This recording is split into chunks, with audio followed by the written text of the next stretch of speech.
तो solution by PJ में आप सबका स्वागत है। एक बार फिर से जीके जीएस के महत्वपूर्ण क्वेश्चन के साथ लेके आ गए हैं, वो भी बीपीएससी टीआरई 4.0 वालों के लिए। तो चलिए देखेंगे आज का पहला क्वेश्चन। निम्नलिखित में से कौन नीति आयोग की शासी परिषद यानी कि गवर्निंग काउंसिल के सदस्य होते हैं, हमसे पूछा गया है। तो इसके जो सदस्य होते हैं वो कौन कौन से होते हैं? प्रधानमंत्री, सभी राज्यों के मुख्यमंत्री, राज्यों के राज्यपाल, यानी कि इसका क्या हो जाएगा? ऑप्शन नंबर डी, उपरोक्त में से एक से अधिक। ठीक, तो इस चीज़ को आपको पहले तो ध्यान रख लेना है। वही बात आ गई है जब नीति आयोग की, तो नीति आयोग की स्थापना वर्ष पूछ ली जाती है, जो कि कब हुई थी? तो 1 जनवरी 2015 को क्या हुआ था? इसका गठन हुआ था। और किसके स्थान पर इसका गठन किया गया है? तो योजना आयोग के स्थान पर। किसके आयोग के स्थान पर? तो योजना आयोग के स्थान पर। वही बात करें नीति आयोग को, तो नीति आयोग है जो क्या है? अधिक संघात्मक बनाया गया। क्या बनाया गया है? तो अधिक संघात्मक बनाया गया है। और योजना आयोग की स्थापना वर्ष भी पूछ ली जाती है, तो इसका भी ध्यान रखिएगा। एग्जैक्ट डेट 15 मार्च 1950 को इसकी क्या हुई थी? स्थापना हुई थी। वहीं अगर इसकी संरचना की बात कर ले, किसकी संरचना की? तो नीति आयोग की। तो अध्यक्ष जो होता है नीति आयोग का, अध्यक्ष कौन होता है? तो भारत का प्रधानमंत्री हो जाएगा नीति आयोग का अध्यक्ष। और ये प्रश्न भी काफ़ी बार पूछा जा चुका है।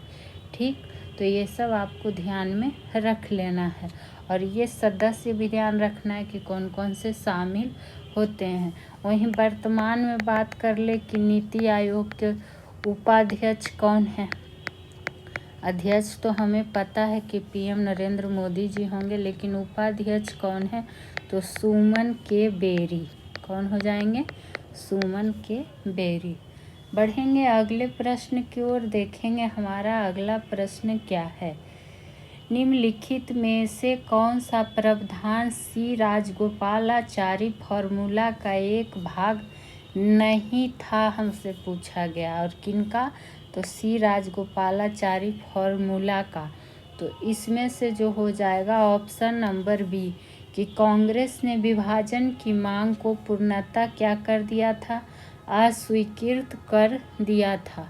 और ये क्या था? इसका भाग नहीं था।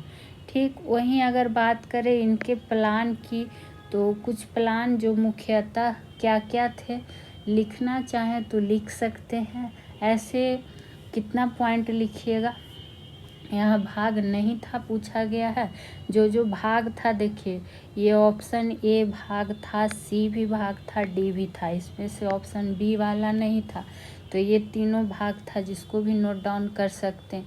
वहीं अगर आपसे पूछ दे कि C R formula, C R का मतलब राजगोपालाचारी, तो सी आर फॉर्मूला की अगर बात कर ले तो कब लाया गया था? इसका वर्ष ध्यान रख सकते हैं कि 1944 में लाया गया था। और इसका मूल भाव क्या था? इस फॉर्मूला का लाने का मूल भाव जो था कि भारत और पाकिस्तान को क्या करना? एक परिसंघ के रूप में कार्य करना। एक परिसंघ के रूप में क्या करना? कार्य करना। और कथन वाले प्रश्न काफ़ी इम्पोर्टेंट होते हैं, तो इस बात को आपको ध्यान में रखना है। ऐसे प्रश्न एग्जाम में मिल सकते हैं। बढ़ेंगे तीसरे नंबर प्रश्न की ओर, देखेंगे हमारा तीसरा प्रश्न क्या है। आ गया है, निम्नलिखित कथनों पर विचार करें। देखते हैं पहले कि कथन क्या है। तो कथन में है, असम राज्य सरकार द्वारा असम मुस्लिम marriage and divorce registration act 1833 को रद्द करने का बिल पास किया। ये है कथन नंबर 1, यानी कि हमको बताना है, इसमें से सही उत्तर चुनना है। तो ये गलत दिया हुआ है, तो ये तो होगा नहीं। वहीं बढ़ेंगे बी स्टेटमेंट की ओर। इस बिल का नाम वर्तमान में Assam compulsory registration of Muslim marriage divorce bill 2024 है। तो ये सही स्टेटमेंट दिया हुआ है और ये नाम भी आपको अंडरलाइन जो किया हुआ है ध्यान रख लेना है। वहीं बात करें पुराने कानून के समाप्त होने के बाद मुस्लिम समाज के लोगों को शादी और तलाक का पंजीकरण करना ज़रूरी होगा, तो ये भी सही बात है। वहीं बात करें इस बिल का उद्देश्य असम में बहु विवाह पर रोक लगाना है। किससे संबंधित स्टेटमेंट था? तो असम राज्य से, इसलिए सब सारे पॉइंट आपको ध्यान रखना। तो बी सी डी कहाँ है? ऑप्शन नंबर बी हो जाएगा इसका राइट आंसर। ये सब सारे क्या हैं? सही दिए हुए हैं। और ये पहला ए नंबर स्टेटमेंट क्यों गलत हुआ? क्योंकि ये 1833 को रद्द करने का बिल पास नहीं किया गया था, 1935 को किया गया था, इसीलिए ये सेंटेंस क्या हो गया? गलत हो गया। बढ़ेंगे चौथे प्रश्न की ओर। विशेष सहायता योजना के तहत वित्तीय वर्ष 2023-24 के लिए केंद्र सरकार के द्वारा बिहार को कितनी राशि आवंटित की गई, ये हमसे पूछा गया। और डेली के सेशन में आपको बिहार बजट, केंद्रीय बजट डेली 1-2 प्रश्न दिया जा रहा है। आप लोग के लिए काफ़ी इम्पोर्टेंट प्रश्नों का कलेक्शन लाया जा रहा है, तो चैनल से ज़रूर जुड़े, चैनल को सब्सक्राइब करें, वीडियो को लाइक शेयर करना ना भूलें। तो इसमें जो राशि आवंटित की गई है 10,000 करोड़ रुपया, तो कहाँ है? ऑप्शन नंबर बी हो जाएगा इस प्रश्न का राइट आंसर।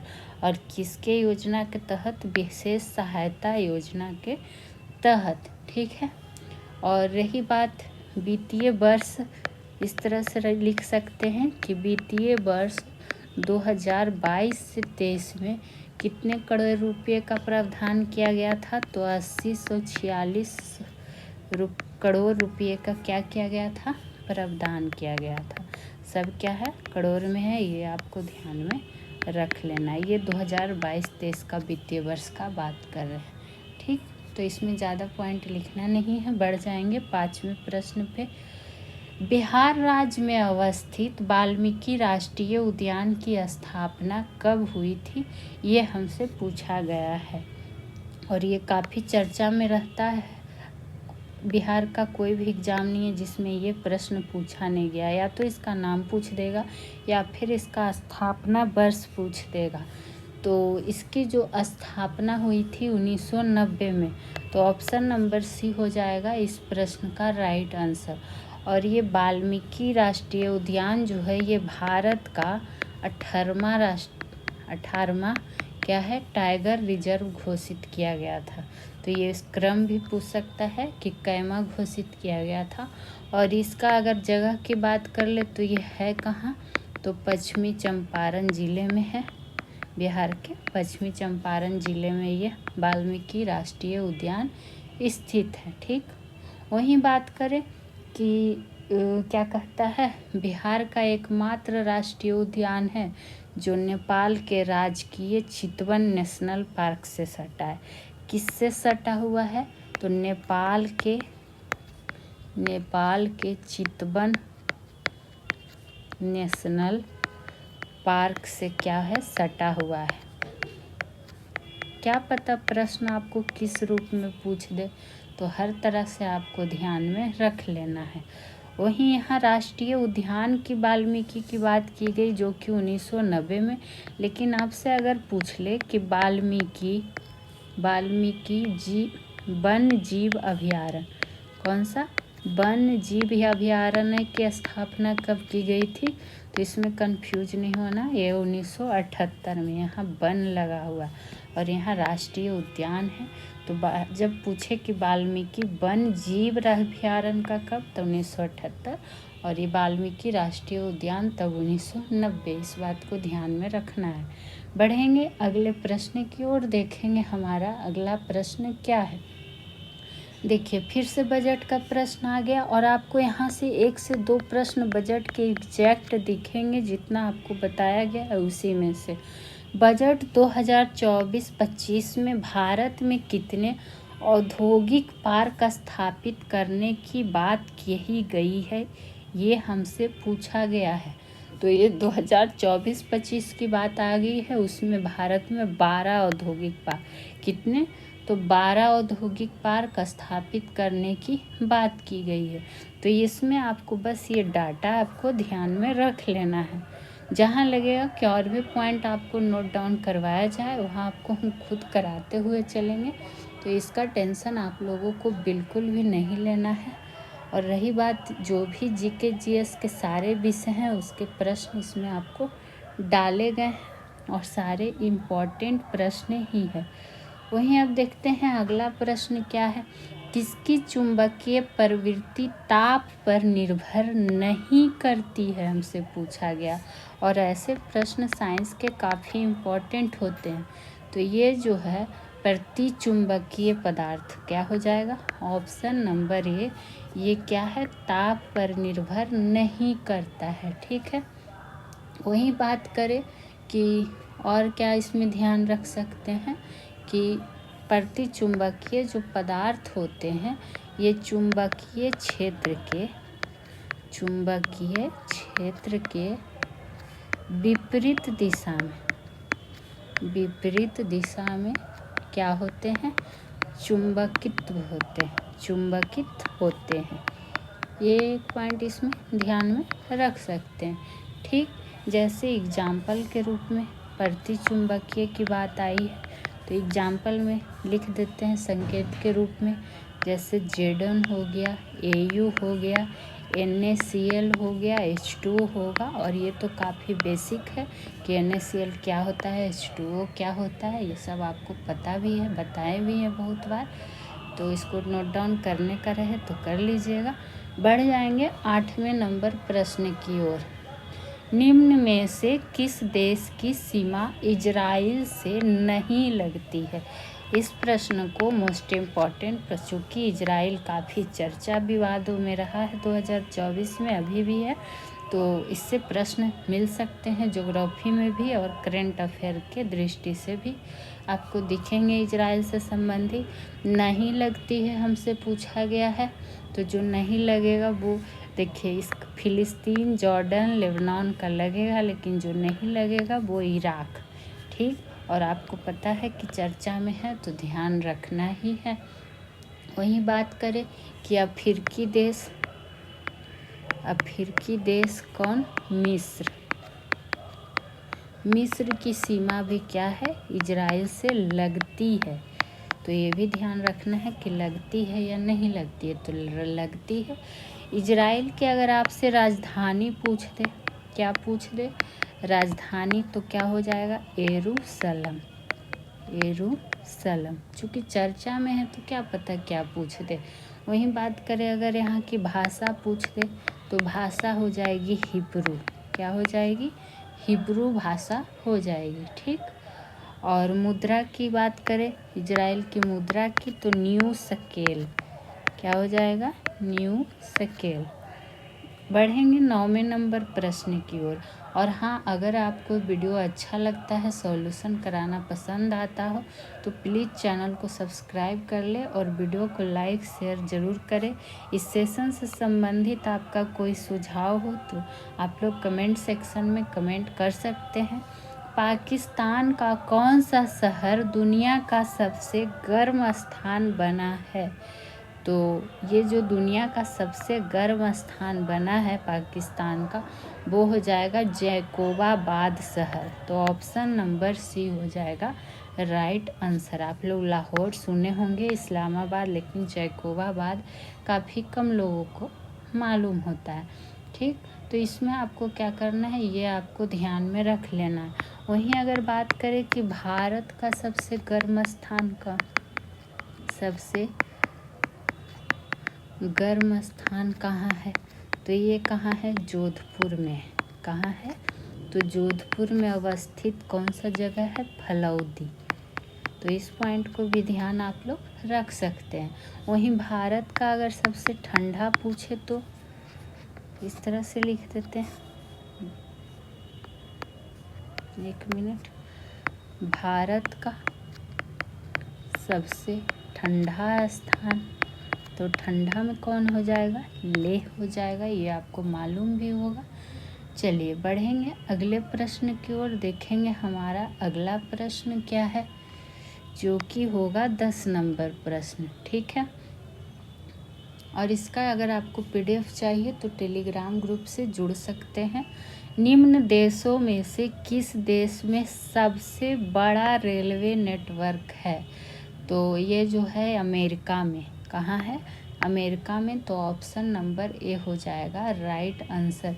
अगर वही रेलवे नेटवर्क के आधार पर देश का क्रम दर्शाने के लिए आपसे कह दे देश का क्रम, तो पहले पे तो जान ही गए कि अमेरिका हो जाएगा।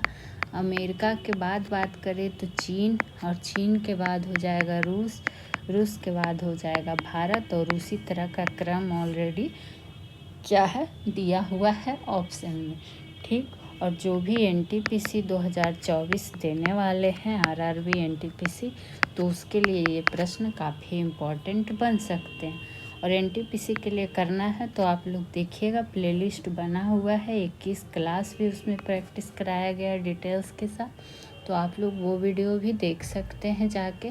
वहीं बात करें रेल इंजन का आविष्कारक पूछ लिया जाता है कि रेल इंजन का आविष्कारक कौन थे, तो नाम ध्यान रखिएगा, स्टीफेंसन। क्या हो जाएगा? स्टीफेंसन। ठीक, ये सब आपको ध्यान में रख सकते हैं। वहीं बात करें कि भारतीय रेलवे बोर्ड की स्थापना कब हुई थी? भारतीय रेलवे बोर्ड की स्थापना की बात करें तो 1905 में हुई थी, और सबसे ज़्यादा विस्तार जो रेलवे का हुआ था वो किसके काल में हुआ था? तो लॉर्ड कर्जन के काल में, जो कि इसका शासन का समय भी दिया हुआ है। बढ़ेंगे 11वें नंबर प्रश्न की ओर। निम्न में से कौन सा काकोरी कांड से संबंधित नहीं है? फिर से आ गया है, किस कांड से? तो काकोरी कांड से। ठीक है, तो ये घटना कब की है? जो काकोरी कांड हुई थी, ये घटना है 1925 की, 9 अगस्त 1925 की घटना है। कौन सी? काकोरी कांड। और इसमें जो संबंधित थे अशफाक उल्लाह खां, राजेंद्र लाहिड़ी, राम प्रसाद बिस्मिल, लेकिन इसमें जो शामिल नहीं थे वो हैं भगत सिंह। तो ऑप्शन नंबर सी हो जाएगा राइट आंसर। वहीं बात करें अगर पूछ दे भगत सिंह का किस संबंध किस केस से है, तो याद रखिएगा लाहौर षड्यंत्र केस से। किससे? लाहौर षड्यंत्र केस से। ठीक, इनका संबंध है।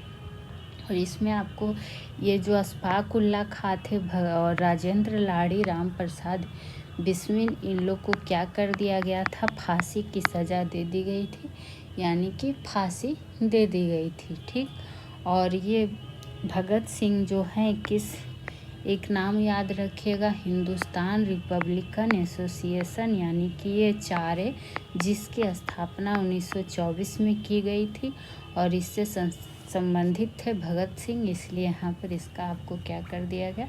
बता दिया गया। अब बढ़ेंगे 12वें नंबर प्रश्न की ओर।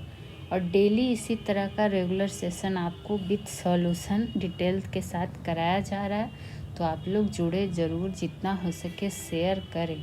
भूदान आंदोलन किसने प्रारंभ किया? ये काफ़ी बार पूछा हुआ प्रश्न में से एक है। ये हो जाएगा Vinoba Bhave. Option number A हो जाएगा राइट आंसर। इन्होंने 18 अप्रैल 1951 में शुरू किया था क्या? विनोबा भावे ने भूदान आंदोलन। ठीक, अब पहला विनोबा भावे को पहला भूदान कहाँ से मिला था, ये पूछ लिया जाता है। तो नाम याद रखिएगा, तेलंगाना क्षेत्र का पोचमपल्ली गांव। चूँकि प्रश्न काफ़ी डिटेल में पूछे जाते हैं, तो हर तरह से आपको ये ध्यान में रख लेना है। ठीक, और ये बिहार, इसके बाद यह आंदोलन बिहार और यूपी में भी फैल गया, और अंत तक ये काफ़ी ग्राम दान में बदल गया था। ठीक, वहीं विनोबा भावे की अगर बात कर ले तो पावनार में पूछ दिया जाता है। कहाँ? कि पावनार में आश्रम की स्थापना किसने की थी? तो ये भी विनोबा भावे ने की थी। और ये विनोबा भावे हैं जो अपना राजनीतिक गुरु किसे मानते थे? राजनीतिक गुरु ये मानते थे महात्मा गांधी जी को। ठीक, बढ़ेंगे अगले प्रश्न की ओर, जो कि होगा हमारा 13वां नंबर प्रश्न। लाल रक्त कोशिकाओं में, यानी इससे संबंधित सेंटेंस देखना है हमें। न्यूक्लियस, माइटोकॉन्ड्रिया और अंतःप्रदावीय जालिका नहीं होती है। तो यही सेंटेंस सही दिया हुआ है, तो आगे हमें पढ़ने की ज़रूरत नहीं है। और आपको कोशिका फुल डिटेल्स के साथ चैप्टर वाइज पढ़ाया जा चुका है, प्लेलिस्ट बना हुआ, और इसका प्रैक्टिस भी आपको करवाया हुआ है प्रश्नों के साथ। तो आप लोग देखिए ज़रूर, वीडियो को पूरा देखिए और जाके एक बार प्लेलिस्ट चेक तो कीजिए। वहीं बात करें लाल रक्त कोशिकाओं की, तो इसको एक और नाम से जानते हैं, एरिथ्रोसाइट्स। क्या नाम से जानते हैं? एरिथ्रोसाइट्स के नाम से भी जाना जाते हैं। और ये कशेरुकियों के रुधिरों में पाई जाती है। कहाँ पाई जाती है? तो कशेरुकियों के रुधिर में पाई जाती है। ठीक, तो ये सब पॉइंट आपको ध्यान में रखना है। आ जाएंगे अगले प्रश्न पे। बिहार की किस जिले में मक्का का उत्पादन सर्वाधिक होता है? तो बिहार की बात आई है और यहाँ मक्का का उत्पादन पूछा गया है, जो कि इस उत्पादन के मामले में अगर बात करें तो ये हो जाएगा कटिहार। तो ऑप्शन नंबर डी हो जाएगा इस प्रश्न का राइट आंसर। ठीक, वही बात करें अगर दूसरा पूछे तो ये तो फर्स्ट नंबर पर हो गया। सेकेंड नंबर पर बात करेंगे तो पूर्णिया हो जाएगा, और थर्ड नंबर पर खगड़िया। तो कभी कभी आपसे क्रम ही पूछ दिया जाता है। ठीक, मेरा तबीयत उतना बढ़िया नहीं है, इसी कारण से थोड़ा फास्ट आप लोग को सॉल्यूशन दे रहे हैं, पर और भी वीडियो देखिएगा, पूरी डिटेल के साथ सॉल्यूशन कराया जाता है। तो तबीयत को थोड़ा ध्यान में रखते हुए थोड़ा आप लोग को तेज़ी में भी बताया जा रहा है डिस्कशन। सूची 1 को सूची 2 से मिलान करने का बात आ गया है, और एक तरफ तरंग है और एक तरफ इसकी आवृत्ति बताना है कि चूँकि आवृत्ति का मात्रक ही क्या होता है, किस में मापा जाता है, तो हर्ट्ज में मापा जाता है, जिसको HZ से सूचित करते हैं। तो वही देखना है कि गामा किरणों का आवृत्ति कितना होगा हर्ट्ज।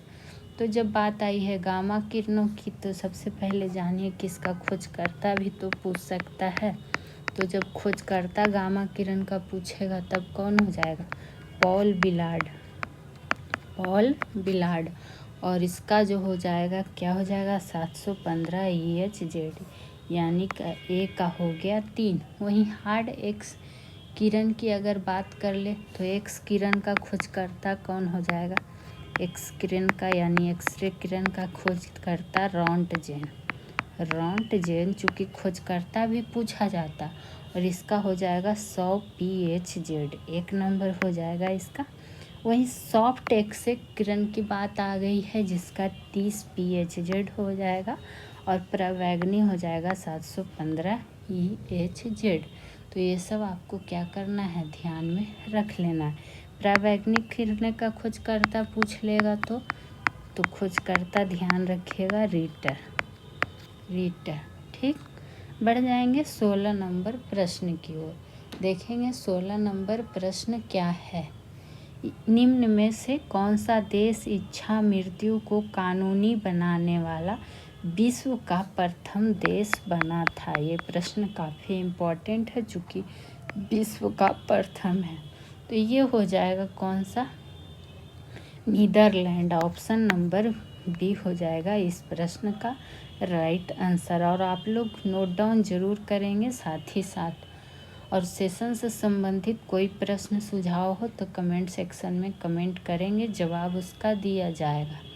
हालांकि इसको बेल्जियम में भी वैध माना जाता है। कहाँ? बेल्जियम में भी वैध माना जाता है। लेकिन हमसे पूछा गया है कि विश्व का प्रथम देश कौन बना था, तो ये है कौन सा? नीदरलैंड। तो इसमें ये चीज़ आपको ध्यान में बस रख लेना है। आ जाएंगे 17 नंबर प्रश्न पे। कुशिंग रोग किस हार्मोन के अतिस्रवण से होता है? नाम सुने, कौन सा रोग? कुशिंग रोग, और वो भी किस हार्मोन के अतिस्रवण से, तो ये हो जाएगा ग्लूकोकोर्टिकोइड की। तो ऑप्शन नंबर ए हो जाएगा। और ऐसे प्रश्न ही एग्जाम में आपको दिखेंगे, तो ऐसे प्रश्नों को इग्नोर ना करें। इस बीमारी में होता क्या है कि कुशिंग रोग में कि त्वचा की मोटाई बढ़ जाती है। क्या होती है? त्वचा की मोटाई जो है वो बढ़ जाती है। और क्या लक्षण है? रक्तदाब भी बढ़ जाता है, चेहरे में सूजन आ जाता है, ये सब इसका लक्षण है। चेहरे में सूजन आ जाता है। महिलाओं में मासिक धर्म क्या होता है? रुक जाता है। मासिक धर्म क्या हो जाता है? रुक जाता है। ये सब इसमें पॉइंट ध्यान रख सकते हैं कि क्या होता है। और यह हार्मोन जो है, यानी कि कौन सा हार्मोन? ग्लूकोकोर्टिकोइड हार्मोन, ये है जो एड्रिनल ग्रंथि से स्रावित होता है। किस ग्रंथि से? तो एड्रिनल ग्रंथि से स्रावित होता है। ये आप इसमें ध्यान में रख सकते हैं। और इसका जो ग्लूकोकार्टिकायोडस है, इसका अगर आपसे लक्ष्य अंग पूछ ले, लक्ष्य अंग, तो हो जाएगा उत्तक, हो जाएगा मास्ट कोशिकाएं, हो जाएंगे मास्ट कोशिकाएं। ठीक। और क्या, चलिए बढ़ेंगे 18वें नंबर प्रश्न पे। नेटवर्क में WEP का क्या अर्थ है? और बार बार बोल रहे हैं कि मेरा तबीयत थोड़ा ठीक नहीं है, इसी वजह से आज थोड़ा धीरे भी बोला जा रहा, और आपको सॉल्यूशन भी थोड़ा फास्ट में कराया जा रहा है। अदरवाइज आप लोग का सॉल्यूशन डिटेल्स के साथ थोड़ा अच्छे से बताया जाता है। तो आज के लिए एक आध दिन एडजस्ट करिए। नेटवर्क में WEP का क्या अर्थ है पूछा गया है, तो wide equivalent privacy, option number B हो जाएगा राइट आंसर। ठीक, तो इसका फुल फॉर्म ध्यान रखना है बस। 18 नंबर के बाद बात करें तो डेली हम लोग 3 प्रश्न पूछते हैं। एक क्या कहता है, विषय से संबंधित। और इसके पहले आपसे साइंस का प्रश्न पूछा गया था, उसका आंसर आपको पहले बता दिया जाता है। तो पहला प्रश्न जो आपसे पूछा गया था उसका आंसर है मिल्क ऑफ मैग्नीशिया का सूत्र आपसे पूछा गया था, तो MgOH(2) उसका सूत्र हो जाएगा। दूसरा प्रश्न जो आपसे पूछा गया था कि पॉलीथीन का एकलक क्या होगा, तो एथिलीन। तीसरा प्रश्न आपसे पूछा गया था पायरोलुसाइड किसका अयस्क है, तो मैग्नीज का। और ये सब आपको हम फुल डिटेल्स के साथ पढ़ा चुके हैं। और बढ़ेंगे आज के प्रश्न की ओर, जो कि होगा ज्योग्राफी का 3 प्रश्न आपके लिए, और आपको इसका आंसर देना है कमेंट सेक्शन में।